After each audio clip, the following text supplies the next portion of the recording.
Hi, I'm Mike Tarbard. I'm chairman of the Bata Heritage Centre here in East Tilbury, and here we are at East Tilbury Library, the brand new library which was opened in April this year after the fire in January 2017. And you'll see on the sign Bata Heritage Centre, the library in the community hub. So now we're going to wander into the library. Go around to our left to the Bata Heritage Centre. So we're now coming to look at some of our display cabinets. First of all, we've got a uniform here which was used by the guides that used to take groups around the factory. Right, presumably is that a ladies, gents, or? It was a lady. It was a lady's uniform, yes. And she would do what? She would take guided tours around the factory, and in fact one of the ladies who did it is the mother of one of our volunteers. Her name was Vi Perkis. We're now looking at our display cabinets. We've got half a dozen more display cabinets since the fire than we had previously. So every cabinet is telling a story of something or other. So the first one that we're looking at here is the famous Bata record. It was the local newspaper produced by Bata here. It started in 1934, and I believe I read quite recently that initially it wasn't produced in-house, but at some later stage it was produced in-house. It was also reproduced in other factory sites around the country. Beneath it we've got a display cabinet that's dealing with what was the hotel, the ballroom within it, and the French restaurant, with some examples of the crockery that was in there. Next cabinet has got some very nice bright colourful photographs advertising Bata footwear, and beneath it we've just changed, or I should say my colleague Mick has just changed this as Christmas is coming to a Christmas theme. And then we're going along the building of the factory site here, and then this is one beneath it is reflecting all the buses that used to come to bring workers to the factory. When you think there were probably 3,000 employees here, many people didn't have a car, so they would either come by bus or by train, or local people by bicycle. And moving on, we've got some examples of some boots that were produced here, and it says up there that this general purpose boot, 250,000 pairs were produced annually. The cabinet beneath it is to do with long service. If you worked here 10 years you got a little pin badge, 15 years and 20 years, but 25 years you got a gold watch, a certificate and a medal that was inscribed with your name and the date that you joined. Moving round, we've got some examples of some Wellingtons. It says they were made for a company in Norway. Recycling was quite big here. Batas were very good at recycling, particularly with rubber. Then we're moving along, and we've got some pictures of the interior of the factory buildings, the offices, with some embossing machines there. And here we've got some pictures of Zlin, and over here is a picture of the very first shoe called the Botovka. I'll get that right. The shoe was called the Botovka. What language was that? Czech. Here, I'm not sure what these are apart from their examples of rubber design, but in this cabinet here, in 1953, there was the terrible floods on the Thames. Canby, Ireland and Tilbury were particularly badly affected. Fortunately, East Tilbury was a little bit higher and we didn't get flooded here, but John Tusher, who was a managing director, arranged for a number of the workers who lost their houses to be housed in the hotel. So we've got a picture here from the Bata record of the current Queen visiting East Tilbury, and that was the 20th of February 1953. We know that the Queen Mother and Princess Margaret, or the late Queen Mother and late Princess Margaret, visited Grays. They didn't come here. And then there's some pictures down here of the Queen, and then there's a copy of a letter here from Whitehall thanking the company for the work that they've done. Now here we've got a little bit of history about Thomas Bata in photographs. He came here to purchase the land in January 1932, completed the purchase in March 1932. Unfortunately, he was killed in an air crash in July 1932. He was flying from Zlin in Czechoslovakia to Milan in Switzerland to open a new factory. He was told not to fly because the weather was particularly bad, but he said he had to go. They took off and the plane crashed, and he and the pilot were killed. Some pictures here just showing what it was like in the very early 1930s here, showing the hotel, a couple of factory buildings and the first row of houses built in Bata Avenue with a checkerboard effect. Over here, one of the things that Thomas Bata liked the idea of was to make his workers happy, and he made them happy by giving social activities, and one of the things here was an open air swimming pool. So here we've got some pictures of the open air swimming pool, and also within it we have got the original concrete plug from the swimming pool, which was taken out of it when the swimming pool was closed down. Like many of the industries in this area of Thurrock, they had their own Works Fire Brigade. The Works Fire Brigade was trained by Essex Fire Brigade, and here we've got some pictures of the Fire Brigade.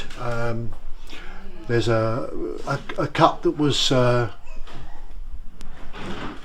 don't know what it was for. Up here we've got a brass helmet which was presented to the then Commandant, Mr. Marcinique, by the Fire Brigade. And here we've got some other pictures of shields and the fire engines and long service awards. Then we've got a new pull-up sign that just denotes what it was like around East Tilbury. Here we've got the factory, the leather factory, the rubber factory, the fire station. People leaving the factory, and I can read the clock and it's 5:10. Then we got some housing, the shoe shop. They had an orchard because they had land here that was down to farming. And then there's a picture of some ladies in a, I don't know what that is, it's a fair of some description or carnival. And then obviously some people who were taking part in a, I don't know, so I think it must have been in a cinema. It was probably an event in a cinema. Finally, in this area here we've got a uniform for somebody who was in the Bata Fire Brigade.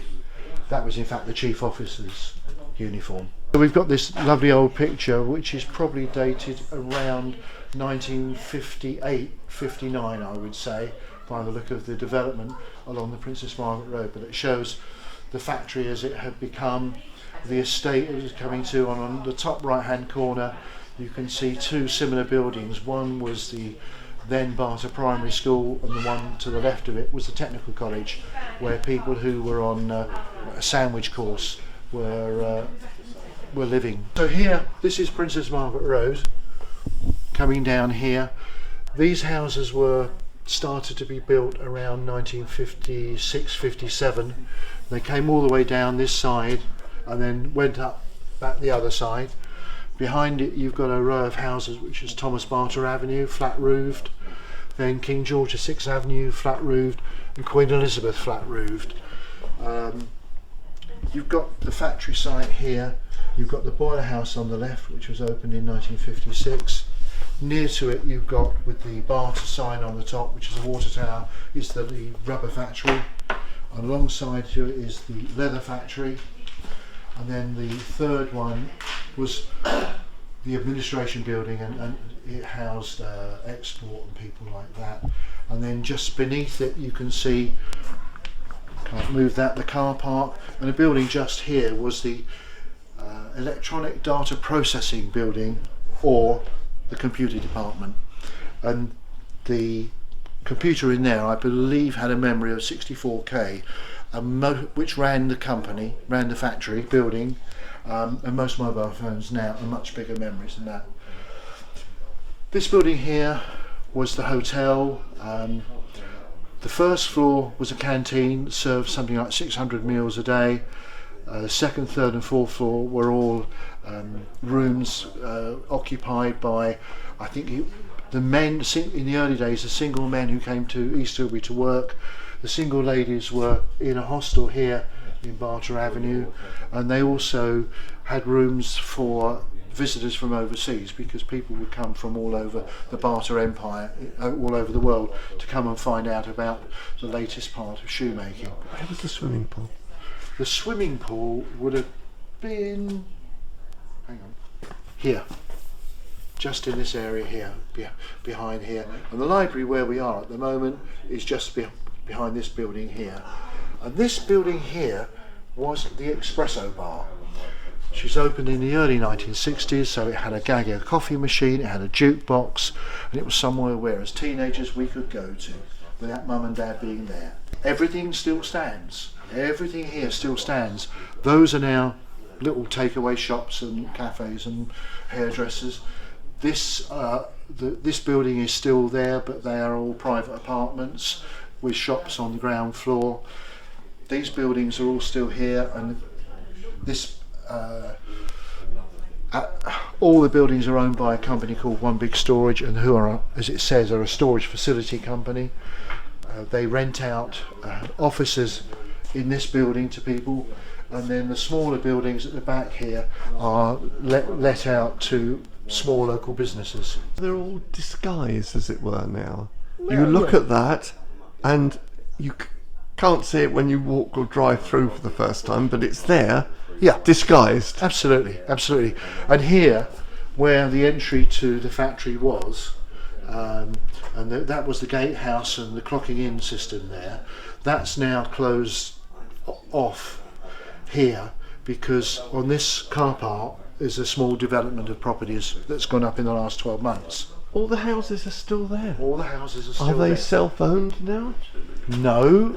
Are they rented? It's a mixture. Bata's had about 350 to 400 houses in their stock, and in the 1980s, I think it was, they decided to sell them off, and they did it on a council discount scheme, 25% off open market value.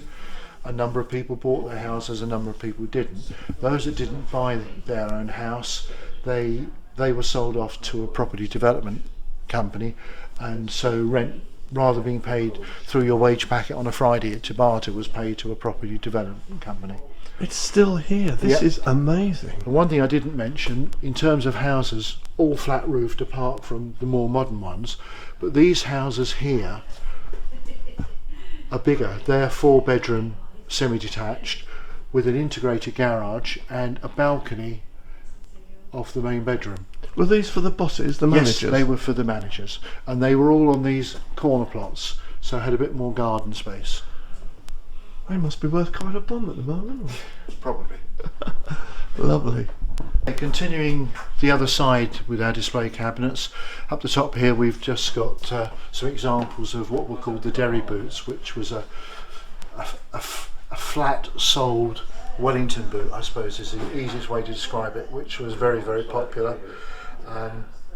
Beneath it we've just got some examples of other shoes that were made here. And it's the same going along here. Examples more of some more boots that were made here. This is a cabinet that deals with the Bata farm, and it tells us that there were 258 acres of arable land, 14 acres of fruit orchards, there was 68 cows and 24 heifers and so on and so forth. So they produce their own milk, and there's a picture here of a Bata milk bottle. So it's a milk bottle, obviously, with the Bata logo on it. We did have one of these before the fire, and unfortunately it was in the lobby where the fire was, and it perished in the fire. Some other pictures to do with the farm. We walk along here, and here this is to do with, again, Christmas. It was the quality competition that they had leading up to Christmas. Each department, each within the leather or the rubber factory, or even the engineers, took part in that. Down here we've got an example of a tennis shoe that was produced here, with a picture showing somebody who wore it at Wimbledon in 1951. And then we've got some pictures of the primary school, which was opened in September 1943, and its 10th anniversary. Moving along, this one here is talking about showing about the logos and the different logos that there were over the years from 1894 right through to 1950. Here we've got some examples of what was called the Wayfinder, which was a shoe that Bata's made for the Scout movement. It had animal tracks on the sole and a compass in the heel, and at the bottom we've got an example of what's called the Bata Scout shoe, which is made in Australia now, and I was able to secure a pair of those when I was visiting there in 2015. This cabinet here is showing some examples of items that were severely damaged in the fire. They were in the lobby, which was particularly badly damaged. Here we've got some pictures of I mentioned earlier, the electronic data processing department, and you might see at the back there somebody at their computer desk. Here we've got some more examples of damaged items, and we've got the engineer's book here, which I think it's something like 100 and odd pages in it.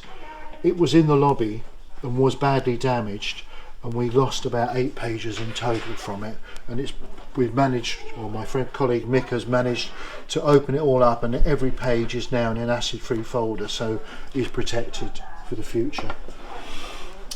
Up the top here we've got a bust of Thomas Bata, which after the fire came out of a cabinet like this, absolutely covered in soot, and like everything else had to be cleaned off.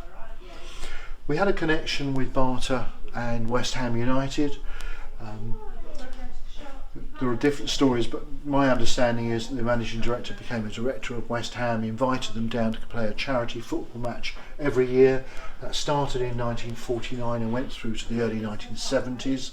They didn't play in 1966 because 3 of the West Ham players were playing for England in the World Cup final. And I think on one occasion only in that period did Bata beat West Ham. And we've also got a couple of items of football boots from those early 1950s. And in fact the pair here on the left were donated to us in April of this year by Monica Pignall. And the story behind that is a friend of hers went into a charity shop in Chelsea of all places and saw these football boots, and they've got the Bata cup tie special logo on the side of them, and she knew Monica was connected to Bata, so she bought them, gave them to Monica, and Monica gave them to us. Now moving along, we've got more examples of footwear, equestrian wear in this case, and beneath it some examples of other things that they made. It wasn't just about shoes. Back in the day they made stockings, they made the shoelaces, they made shoe horns, socks, the suede cleaner, the cleaner for your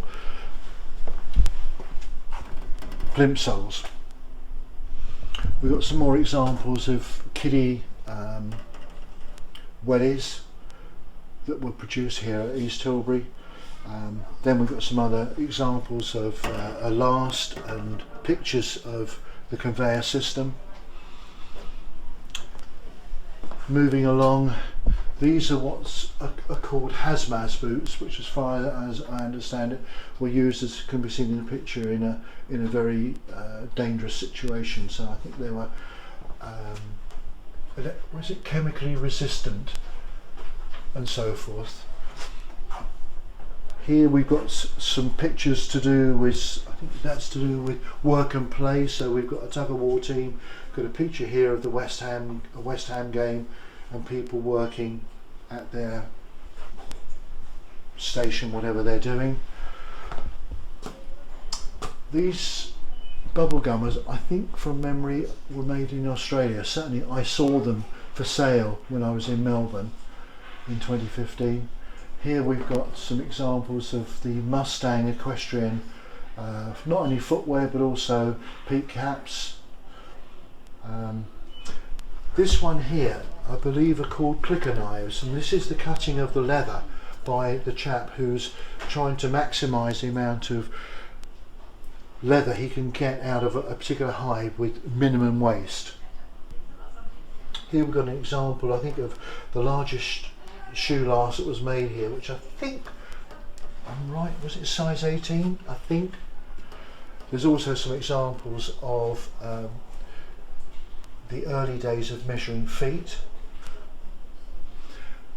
Here we've got some boots that were made for the Army and the Navy, and as this piece of paper tells us, for over 40 years East Tilbury produced footwear for the Ministry of Defence, and they produced combat boots that the troops used in the Falkland Islands. And finally we've got a cabinet here that's got what I would call freebies, the giveaways, plus some examples of other things that are made here. So we've got shoe polish, we've got liquid white, we've got various, I'm trying to see what there are, there's a clocking in card, there's a small last here, lots of other things like that. We've got a couple of cabinets at the bottom here. The first one here is showing some examples of some ladies' shoes, and of course the ladies' shoes were fine until the 70s came along and ladies' shoes became very much a fashion item. So instead of being able to produce 20, 30, 40,000 pairs of a particular type of shoe, there was only a need for maybe 1,000 or 2,000 pairs, and it was that really gave Bata a big problem, because they couldn't produce in mass like they had previously. We even have in this other cabinet here a small scale model of the Bata cinema. So everything was here. The cinema building still exists today. It's now a village hall. The cinema was open every day of the week. It produced films on a Saturday morning for kids. Workers' Playtime, which was on the Light programme donkeys years ago, came here 2 or 3 times, and you'll see from the display there that the cinema was opened in 1938 and the 80th anniversary took place last year, 2018. Here we've got Thomas Bata, a bust of him, and although, as I said earlier, he was tragically killed in 1932, the company is still run by members of the family. People like Monica Pignall, her son Charles, and Rosemary Bata, I think George Bata as well. So there are strong connections with the Bata family, and I'm really pleased to say that the Bata family are very keen to hear what we're doing, and they're very pleased to support us in many ways. So have they become anglicised? I mean, were they born in England? Have they all emigrated to England, settled here?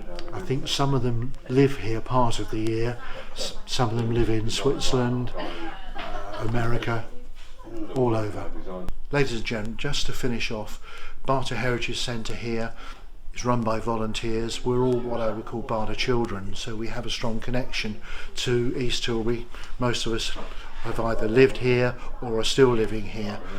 We have visitors on a regular basis. We do guided tours and give talks to local U3As, WIs, university, particularly architecture students.